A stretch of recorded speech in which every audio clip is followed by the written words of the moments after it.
And welcome into a rare football installment of the Orange and Blue Report presented by the UVA Health System. I'm Dave Koehn, voice of the Cavaliers, joined by Director of News Content for VirginiaSports.com, Jeff White. And Jeff, our first chance to peel back the layers of this 2018 football schedule that was released earlier today. When you look at this initially upon first glance, what stands out? Well, for the second year in a row, Virginia has 7 home games. The schedule could be a little more manageable. Of the teams on the schedule, only 6 of them appeared in bowl games this past season.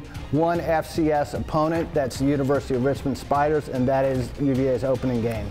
Yeah, let's dive into it, right? That opening game. Now, for Bronco Mendenhall in year 3, the expectations go up, an opportunity to potentially make a little more headway here this season. And against a Richmond Spider team that he debuted against 2 years ago, we remember how that went. While things will be new this year, maybe not quite as new as they were in 2016, but you will have a new flavor on that offense with 2 new quarterbacks and certainly a different looking offensive philosophy going in. Yeah, his first game against Richmond, as you mentioned, did not go well. The program has come a long way since then. He took a big step in year 2. He will look to take another big step in year 3. This is going to be a new look Virginia offense, but it's one with which the coaching staff is probably more comfortable than the one it ran the last 2 years with Kurt Benkert at quarterback. Kurt broke records here. He was fantastic, particularly this season. But I think there's a level of comfort that the coaching staff will have having a dual threat quarterback.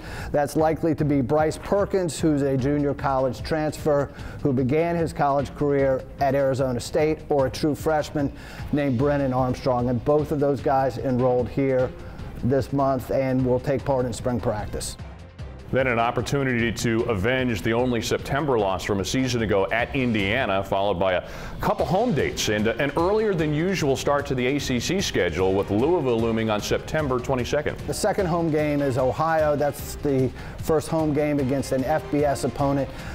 It's hard to know exactly what to expect from that. Ohio was 9-4 this year, had an outstanding season, had an awful lot of senior starters in that. So sometimes those MAC teams build toward a breakthrough season and then they take a step back and start building again. So it's hard to know exactly what they're going to be, but they're a quality program that's consistently successful. Yeah, and then the fact that you get Louisville a little bit earlier in the season, this will be their first time playing without Lamar Jackson in 4 seasons. So now the Heisman quarterback no longer in play, perhaps a bit of a break to catch them earlier in the year than maybe later. I don't think anyone associated with Virginia's program is sorry to see Lamar Jackson go. I mean, he tormented the Cavaliers twice, and they wish him well in the NFL.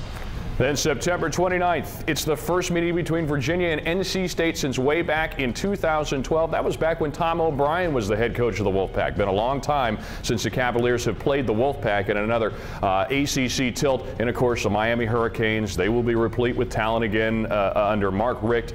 And then you go against a Duke team on the road that Virginia has beaten the last 3 straight times, but it always seems like it's a battle when those 2 teams get together. It is, and you know, that's a big opportunity for the team because it's the final road game before a 3-game homestand starts against North Carolina Pitt and then Liberty on November the 10th. So there'll be a lot at stake with that Duke game. I think it's interesting, too, to note that fact that you just mentioned, Liberty on November the 10th. It's as late a non-conference game as Virginia has had in a long time, and it's the first ever meeting between those 2 in-state schools. What kind of an impact do you think that has potentially for Virginia leading into 2 very important road ACC tilts in the final 2 weeks of the regular season? Well, I think it's just a chance to build momentum. And, you know, a lot of teams around the country, SEC teams often play non-conference games late in the year. Other ACC teams have done it. It's something new for Virginia, but, you know, I think there's potential there to use that game to springboard into the final 2 games of the regular season, which are both on the road. First at Georgia Tech and then at